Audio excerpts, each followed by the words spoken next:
如果说秦末汉初的时代裂变是一部英雄主义的史诗，那么张良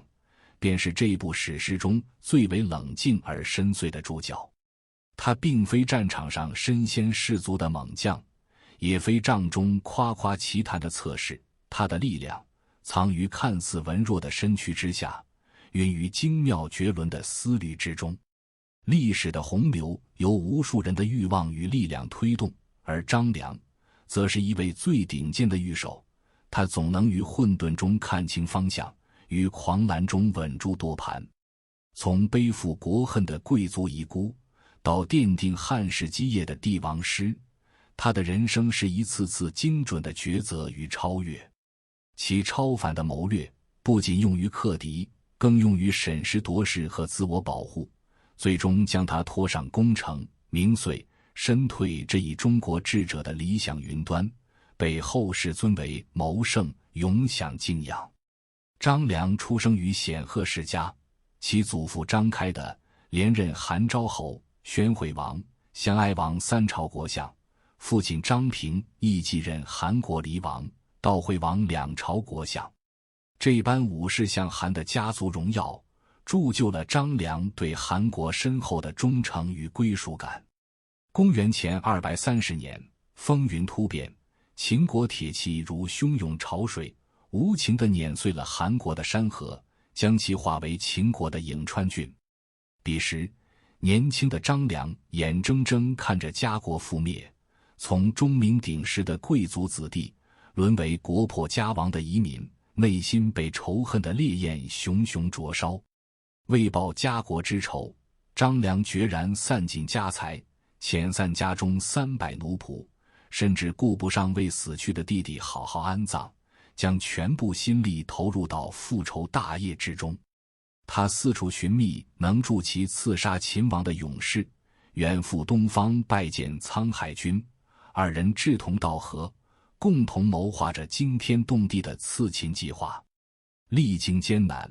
张良寻得一位力大无穷的壮士，并为其打造了约60斤的大铁锤，作为刺杀秦王的致命武器。此后，张良时刻关注着秦始皇的行踪，只待时机成熟，给予秦国致命一击。公元前218年，秦始皇第3次巡游天下。张良得知消息后，推算出车队的行进路线，选定了博浪沙作为绝佳的伏击地点。博浪沙地处要道，路面沙丘起伏，周边北面是黄河，南面为官渡河，芦苇丛生，既便于隐匿行踪，又利于刺杀后逃脱。当浩浩荡荡的秦始皇车队缓缓驶入博浪沙，张良与大力士早已潜伏多时，严阵以待。按照君臣车辇规制，天子车辇由6匹马拉动，然而狡猾的秦始皇为保自身安全，准备了多辆外观相同的副车，每辆皆由6匹马驾驭，令人难以分辨其所在。张良与大力士紧盯车队中最为豪华的一辆，认定内必是秦始皇的座驾，待其靠近，大力士挥动巨锤，奋力砸去。一声巨响，巨锤精准命中目标。然而他们未曾料到，秦始皇此次巡游极为谨慎，早已频繁换乘座驾，被击中的不过是一辆副车。刺杀行动功亏一篑，秦始皇勃然大怒，下令在全国范围内大肆搜捕刺客。张良凭借着过人的机智与敏捷，趁乱钻进茂密的芦苇丛中，巧妙地躲过了秦军的追捕，成功逃脱。尽管此次刺杀未能如愿以偿，但博浪沙的这声巨响，如平地惊雷，在天下人心中激起了反秦的汹涌浪潮，也让张良的名字成为了反秦志士心中的一面旗帜，彰显出他无畏强权、敢于抗争的勇毅精神。博浪沙刺秦失败后，张良被迫踏上逃亡之路，隐匿于下邳。这段日子里，他的生活看似平静，内心却始终在思索着未来的方向与复国的希望。某一天，张良像往常一样在沂水夷桥头漫步，一位身着粗布短袍的老翁突然出现在他面前。老翁行至张良身旁时，故意将脚上的鞋子甩落桥下，随后傲慢地对张良说道：“小子，下去给我把鞋捡上来。”张良先是愕然，心中涌起一股莫名的怒火，然而看着老翁年迈的模样，念及老者或许有难言之隐，他强压下心中的不满，俯身到桥下为老翁捡起鞋子。谁料老翁得寸进尺，竟又翘起脚来，命令张良为他穿上鞋子。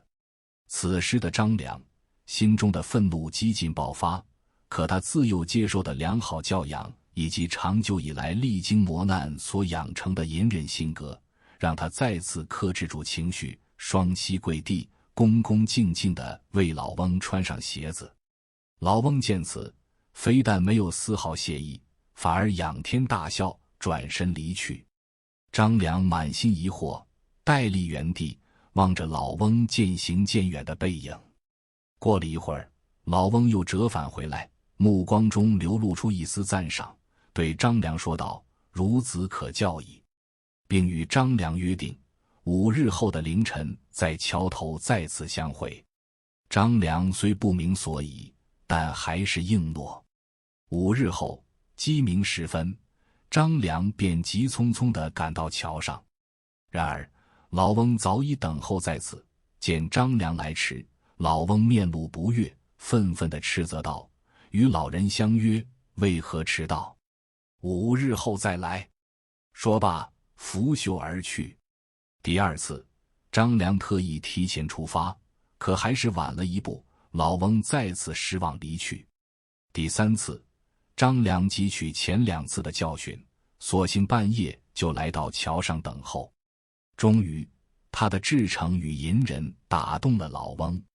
老翁欣慰地拿出一本书，递到张良手中，说道：“读此书，则可为王者师。10年后天下大乱，你可用此书兴邦立国。13年后，极北古城山下的黄石便是老夫。”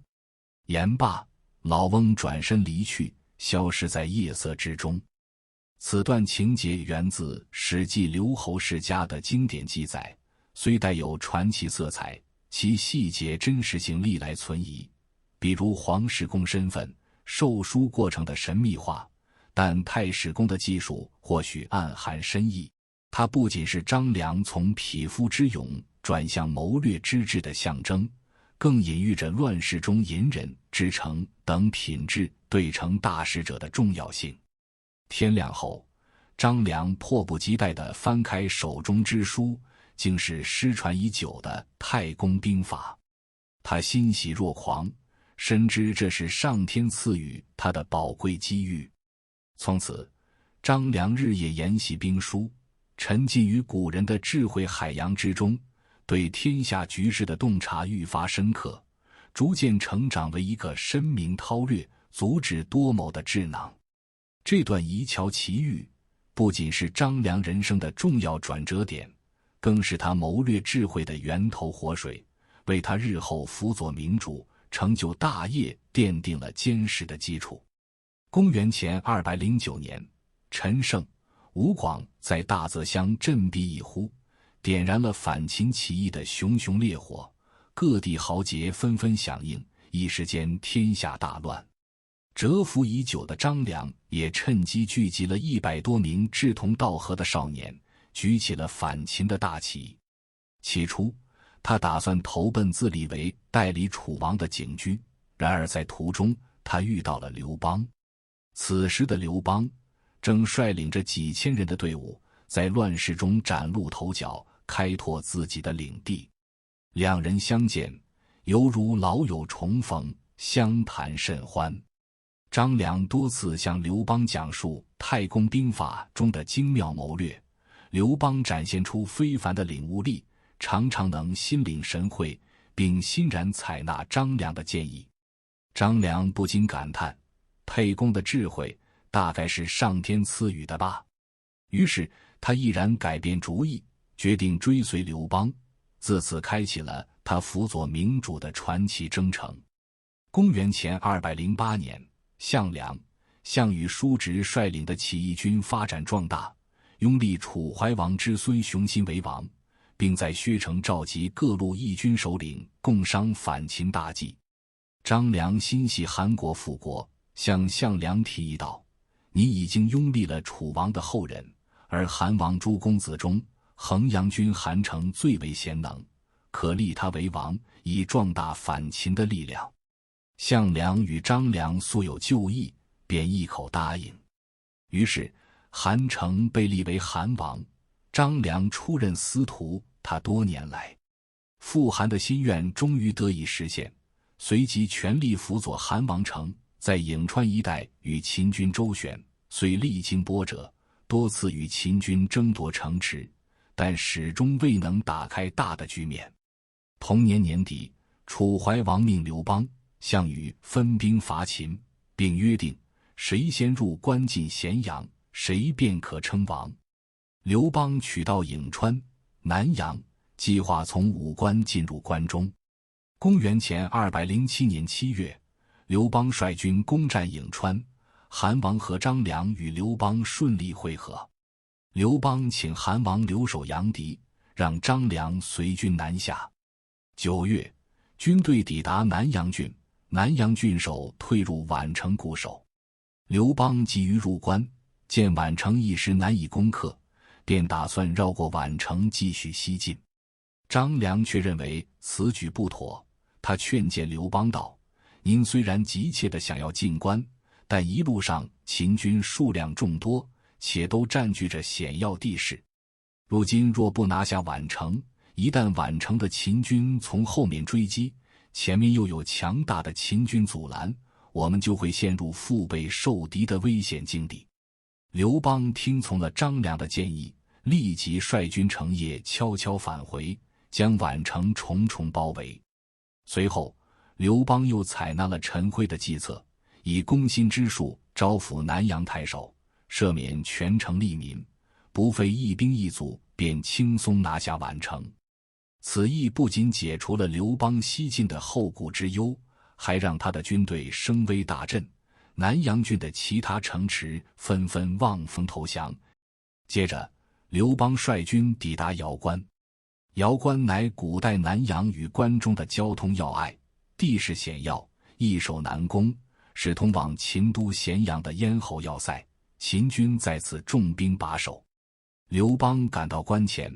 本想用2万人强攻秦军。张良深知秦军实力不容小觑，急忙劝谏道：“秦军如今还很强大，不可贸然轻敌。我听说瑶关的守将是个商人的儿子，这种人往往容易被利益诱惑。我们可以先派人在四周山上多插旗帜，虚张声势，制造我军兵力众多的假象，然后派利基带着大量奇珍异宝去贿赂秦军守将。”刘邦依计而行，秦军守将果然中计，答应与刘邦联合进攻咸阳。然而张良又敏锐地察觉到，秦军守将虽已动摇，但他的部下未必愿意反叛。于是他建议刘邦趁秦军思想松懈之际，发起突然袭击。刘邦采纳了张良的建议，率军突袭瑶关，秦军毫无防备，瑶关迅速失守。刘邦乘胜追击，在蓝田与秦军再次交战，秦军全面溃败。公元前207年，张良随刘邦顺利进入咸阳，秦王子婴出城投降，秦朝宣告灭亡。刘邦率先入关后，项羽得知消息，勃然大怒。此时项羽拥兵40万，驻扎在新丰鸿门，而刘邦仅有10万兵力，屯于坝上，双方实力悬殊。项羽的谋士范增认为，刘邦入关后一改往日贪财好色的习性，对财物和美女秋毫无犯，其志向必定不小，劝项羽尽早除掉刘邦，以绝后患。项羽听从了范增的建议，决定次日一早便发兵攻打刘邦。项羽的叔父项伯因与张良私交甚笃，得知此事后，担心张良会因刘邦而受到牵连，于是连夜骑马赶到刘邦的军营，私下会见张良，劝他赶紧离开。张良为人忠义，不愿独自逃生，他深知此事关乎刘邦的生死存亡，更关乎反秦大业的前途命运。于是他将项伯的到来告知刘邦，并向刘邦献计，让刘邦亲自向项伯解释，表明自己并无与项羽争夺天下之意。项伯被刘邦的诚意所打动，建议刘邦第二天一早亲自前往鸿门向项羽赔罪。第二天，刘邦带着100多名随从，胆战心惊地前往鸿门拜见项羽。刘邦见到项羽后，立刻谦卑地说道：“我与将军合力攻秦，将军在黄河以北作战，我在黄河以南作战，没想到我能先入关破秦，得以在此与将军再次相见。如今有小人进谗言，使将军与我产生误会。”项羽本就性格豪爽，且为人单纯，听了刘邦的这番话，心中的怒气顿时消了几分，说道：“这都是沛公的左司马曹无伤说的，不然我怎么会这样呢？”说罢，项羽便留下刘邦一同饮酒。宴会上气氛看似融洽，实则暗藏杀机。范增多次向项羽使眼色，暗示他动手杀掉刘邦，项羽却始终犹豫不决。范增见项羽迟迟不动手，心急如焚，便起身出去找来项庄，对他说：“君王为人仁慈，不忍心下手，你进去请求舞剑助兴，趁机在席间杀掉刘邦，否则日后我们都将成为他的俘虏。”项庄领命，进入营帐，拔剑起舞。项伯看出了项庄的意图，担心刘邦的安危，也拔剑起舞，用身体护住刘邦，使得项庄始终无法下手。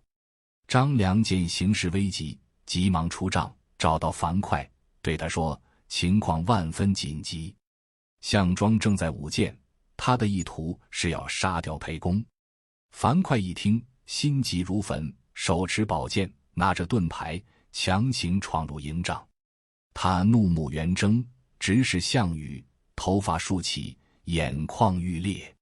项羽见状，大吃一惊，手按剑柄，问道：“此人是谁？”张良回答道：“这是沛公的护卫樊哙。”项羽赞叹道：“好一个壮士！”说罢，命人赐给樊哙1斗酒和1条猪腿。樊哙接过酒，一饮而尽，又将盾牌倒扣在地上，把猪腿放在盾牌上，用剑切开，大口吃了起来。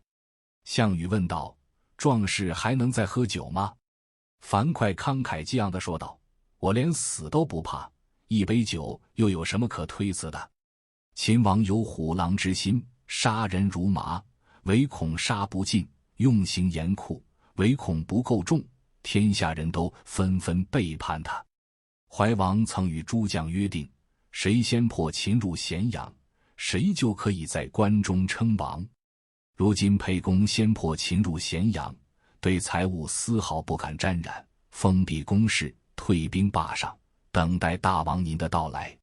之所以派遣将领把守关口，是为了防备其他盗贼的出入和意外变故。沛公如此劳苦功高，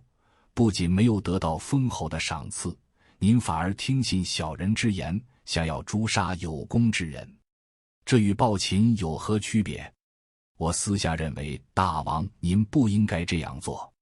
项羽听后，一时无言以对，只得辞座。过了一会儿，刘邦起身，借口上厕所，把樊哙叫了出去。樊哙建议刘邦趁机逃走，刘邦担心就这样离去，没有向项羽告辞，不合礼节。樊哙急切地说道：“大行不顾细谨，大礼不辞小让。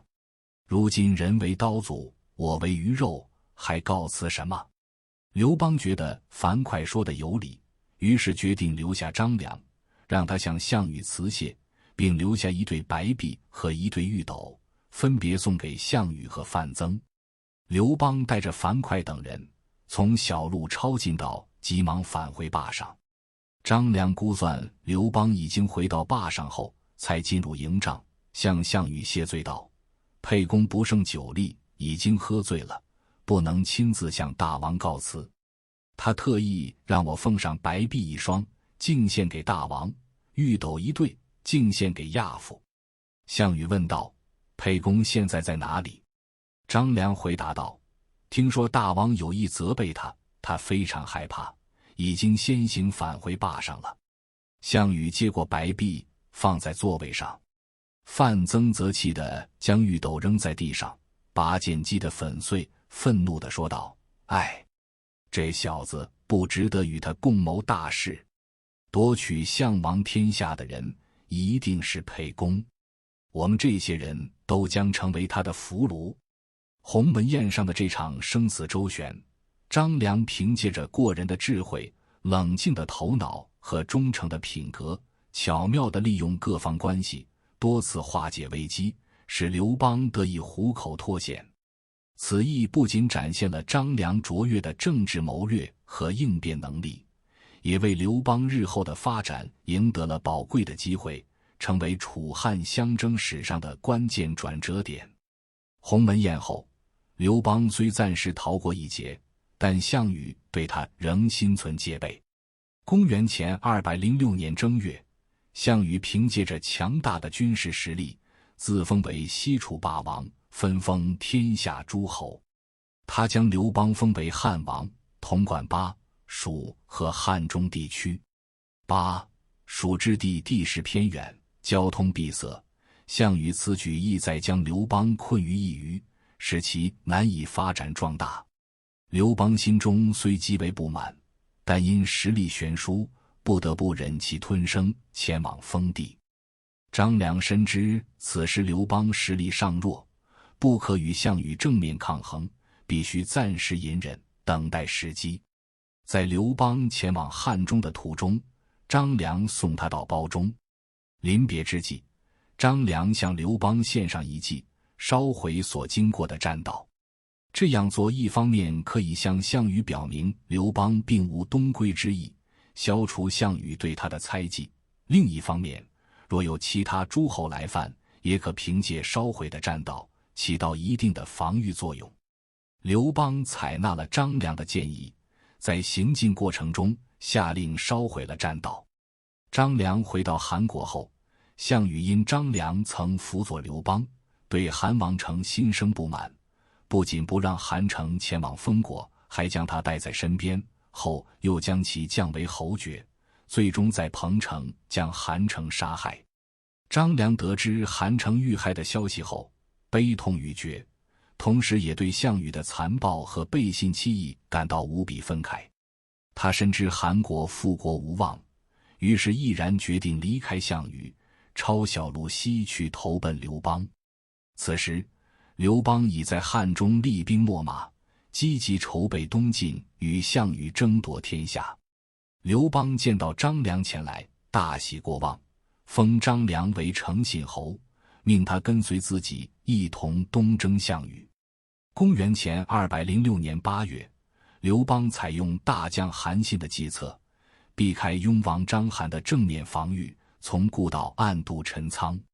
汉军出其不意地出现在关中平原，迅速打败了雍王章邯、塞王司马欣和翟王董翳，一举平定三秦之地，夺取了关中这片富饶且具有重要战略意义的地区。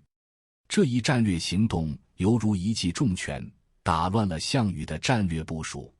为刘邦日后与项羽的长期对峙和最终取胜奠定了坚实的基础。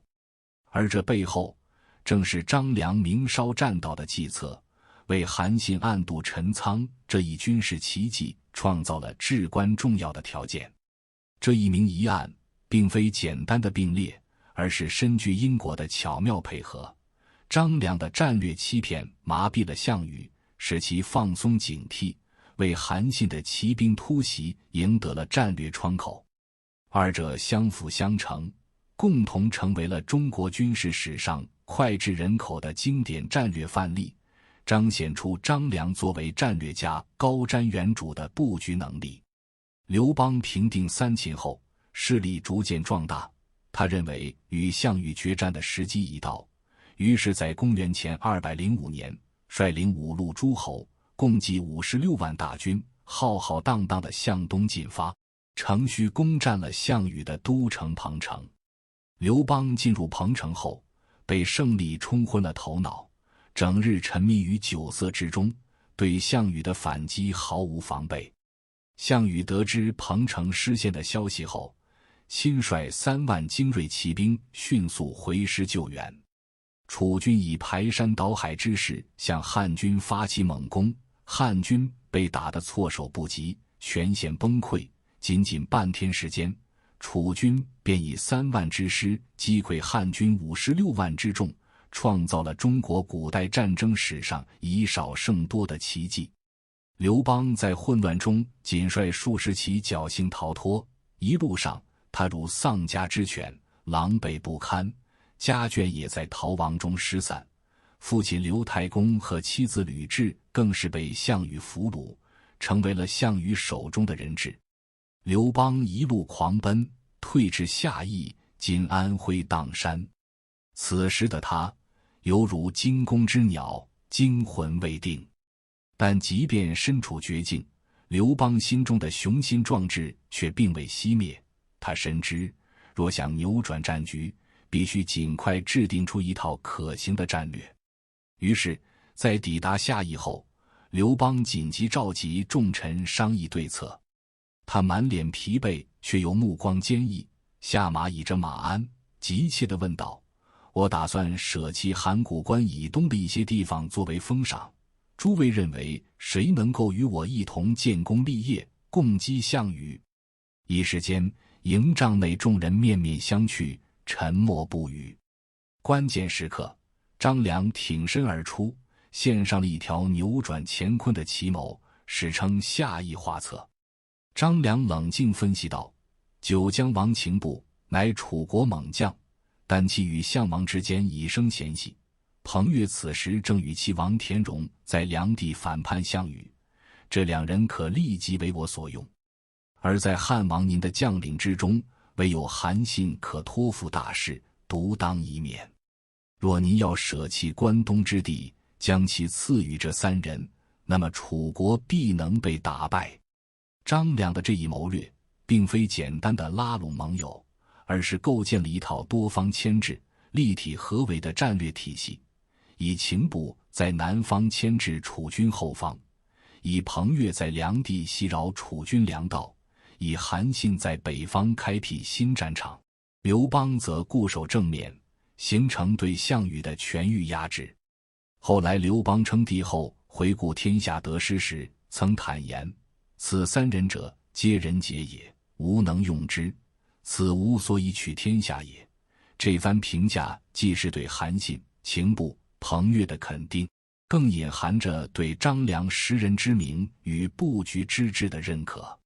正是张良精准洞察了各方势力的矛盾与潜力，将看似零散的力量拧成一股绳，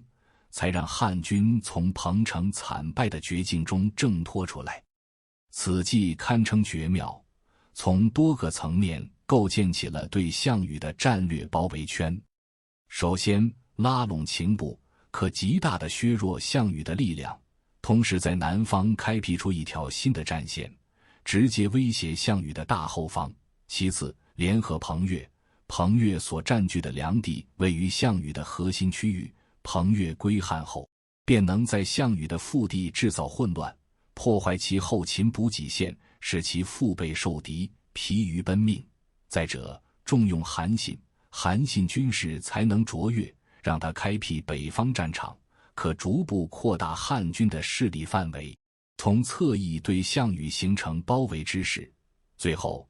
刘邦自己则坚守正面战场，拖住项羽的主力部队，为其他战场的发展争取时间和空间。刘邦依计而行，立即派随和前往淮南，游说秦部归汉。随和凭借着出色的口才和过人的胆识，成功说服秦部背叛项羽，加入汉军阵营。秦部的倒戈不仅使项羽失去了一员得力干将，更在政治核心理上给予项羽沉重打击。与此同时，刘邦又派人积极联络彭越，与彭越达成合作意向。彭越开始在梁地频繁出击，骚扰楚军后方，使项羽首尾不能相顾。而韩信则奉命率军北上，一路势如破竹，先后擒获魏王豹，平定代国，攻破赵国，降服燕国，并最终占领齐国，为汉军开拓了大片疆土，极大地增强了汉军的实力。在刘邦正面坚守与韩信、彭越、秦部三方的协同作战下，楚汉战争的局势逐渐发生逆转。项羽虽在战场上依旧勇猛无敌，多次击败汉军，但始终无法突破刘邦的正面防线，同时又受到来自其他方向的不断侵扰，陷入了四面楚歌的困境。此消彼长之间，汉军逐渐从劣势转为优势，为最终战胜项羽奠定了坚实基础。下议画策这一谋略，充分展现了张良高瞻远瞩的战略眼光和卓越非凡的军事智慧，成为楚汉战争的重要转折点，深刻地影响了历史的走向。随着楚汉战争的结束，刘邦赢得了天下，建立了大汉王朝，张良也因卓越功勋，被刘邦封为刘侯。然而，此时的宫廷之中却暗流涌动，一场围绕太子之位的激烈争斗悄然拉开帷幕。刘邦宠爱戚夫人，戚夫人为他生下儿子刘如意。刘邦认为刘如意聪明伶俐，性格与自己颇为相似，因而对其格外喜爱，渐渐的便有了废除太子刘盈，改立刘如意为太子的想法。刘盈乃吕后所生，为人仁厚软弱，刘邦觉得他缺乏掌控天下的能力与气魄。吕后得知刘邦的心思后，心急如焚，深知一旦太子之位被废，自己与刘盈的命运将岌岌可危。于是他急忙求助于张良，恳请他出谋划策，保住刘盈的太子之位。张良起初并不愿卷入皇室内部的权力斗争之中，他深知此事的敏感性与复杂性，稍有不慎便可能招来杀身之祸。然而经不住吕后的苦苦哀求，再加上他对大汉江山社稷的长远考虑，最终还是决定出手相助。张良沉思良久后，对吕后说道：“此事关乎皇家内部之事，纵使我等臣子极力劝谏，恐怕也难以改变陛下的心意。如今陛下一直渴望招纳4位德高望重的贤人出山相助，却始终未能如愿。这4位贤人便是东园公、陆李先生、齐礼记和夏皇公，人称商山4号。他们因陛下平日里对人傲慢无礼，所以不愿出山侍奉。倘若太子能够卑辞厚礼，将这4人聘请至府中，时常让他们跟随在身边入朝，让陛下看见，陛下必定会对太子另眼相看。如此一来，或许能对保住太子之位有所帮助。”吕后依计而行，派人带着太子的亲笔书信，备上厚礼，前往商山聘请他们。费了一番周折，终于请到4位老人出山辅佐太子刘盈。公元前196年，淮南王英部谋反，刘邦因身体抱恙，本打算让太子刘盈挂帅出征平叛。商山4号得知此事后，急忙找到吕泽，忧心忡忡地说道：“我们之所以前来辅佐太子，是为了确保太子之位稳固。如今让太子率兵出征，若立了战功，太子之位也不过如此，可一旦战败，那必定会大祸临头。况且此次出征的诸位将领，皆是跟随陛下南征北战的猛将，让太子指挥他们，无异于让羊去指挥狼，他们又怎会真心听从太子的号令呢？这一战，太子注定难以建功。于是他们建议吕后在刘邦面前哭诉，以太子年幼，难以驾驭诸将为由，恳请刘邦亲自出征。吕后依言照做，刘邦无奈之下，只得拖着病体，亲自率军出征平叛。公元前195年，刘邦击败英布归来，病情愈发严重，更换太子的想法也愈发强烈。在一次宫廷宴会上，太子刘盈带着商山4号一同出席。刘邦见太子身后跟随的4位白发苍苍、气宇轩昂的老者，心中十分诧异，询问之后才得知，他们便是自己久寻不得的商山4号。商山4号趁机对刘邦盛赞太子仁厚孝顺，天下人都愿意为太子效力。刘邦见此情景，心中明白太子羽翼已丰，若强行更换太子，恐怕会引发朝廷动荡，危及刚刚建立的大汉江山。于是他无奈地对戚夫人说道：“我本想更换太子，可如今太子有着4人辅佐，他的羽翼已经丰满，难以撼动了。”就这样，刘盈的太子之位得以稳固。张良在这场惊心动魄的宫廷权力斗争中，再次凭借着他的智慧与谋略，巧妙地化解了危机，不仅保住了刘盈的太子之位，维护了汉室的稳定，也展现出他在复杂政治环境中洞察人心、掌控局势的高超能力。刘邦称帝后，曾欲定都洛阳，张良力陈关中劈山带河，4塞以为固的地理优势，劝其定都长安。这一决策为汉朝长治久安奠定了地缘基础。大汉王朝建立后，张良深知刘邦生性多疑，对于功高震主的臣子向来心存忌惮，而自己在辅佐刘邦夺取天下的过程中出谋划策，立下赫赫功勋，已然成为刘邦心中的潜在威胁。同时，多年的征战与权谋斗争也让张良身心俱疲，他对权力和功名逐渐看淡，萌生了退隐之心。回溯过往，张良的初心本是如《史记》所载为韩豹仇强秦，他曾是为家国倾覆而孤注一掷的复仇者，而如今秦已亡，汉已立，复韩的夙愿随着韩王成的遇害彻底破灭，辅佐刘邦定鼎天下的使命也已完成。从背负国恨的贵族遗孤到运筹帷幄的帝王师，他的人生目标已然达成，余下的便是如何在功名利禄的漩涡中保全自身与初心。这种从进取到退守的心理转变，既是对时局的清醒判断，也是对自我价值的重新定位。于是在刘邦论功行赏时，张良婉拒了刘邦赐予的自责其3万户的优厚封赏，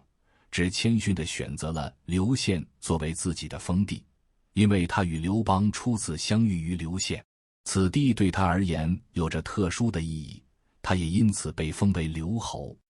此后，张良逐渐淡出朝堂，减少了对政治事务的参与，开始专注于修习黄老之术，追求道家的清心寡欲、修身养性之道。他时常闭门不出，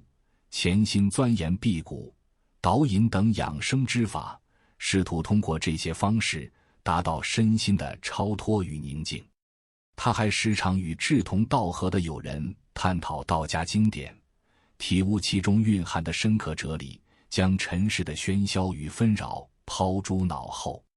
刘邦去世后，吕后之子刘盈顺利登基，即汉惠帝。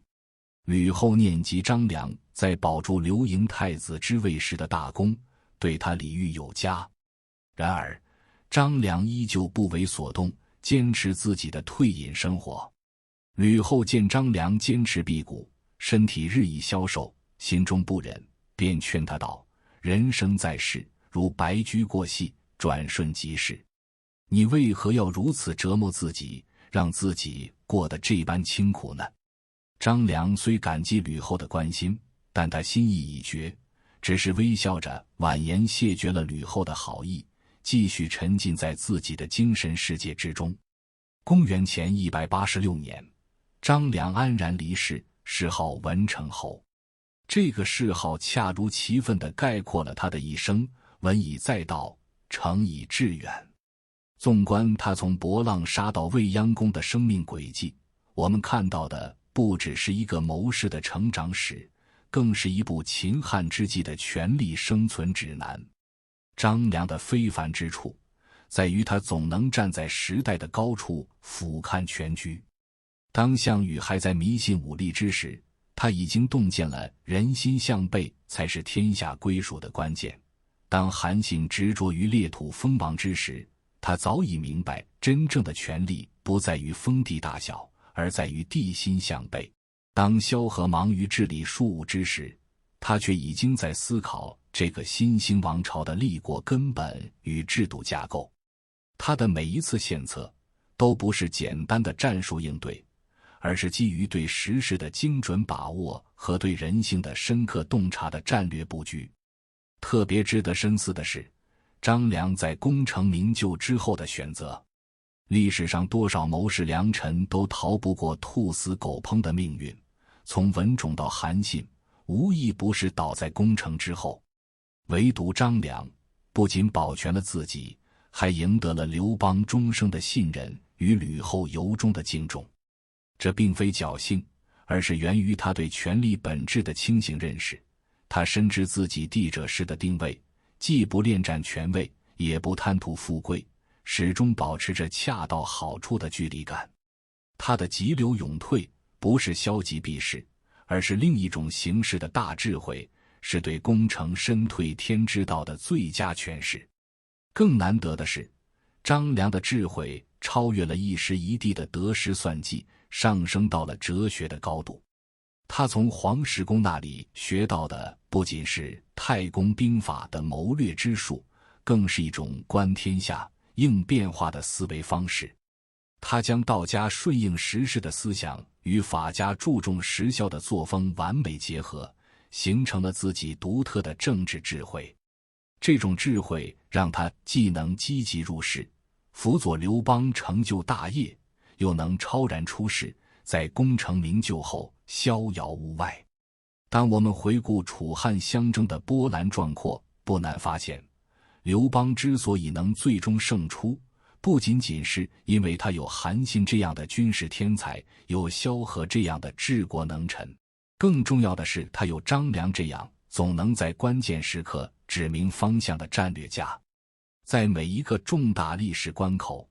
无论是鸿门宴的生死存亡，还是下一画策的战略转折，亦或是劝渡关中的长远谋划，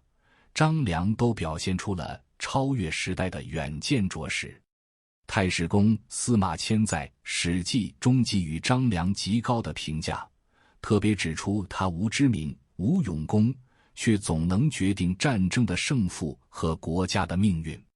这正是张良智慧的最高体现。真正的谋略大家，不在于显露自己的才能，而在于成就君王的大业；不在于追逐个人的功名，而在于推动历史的发展。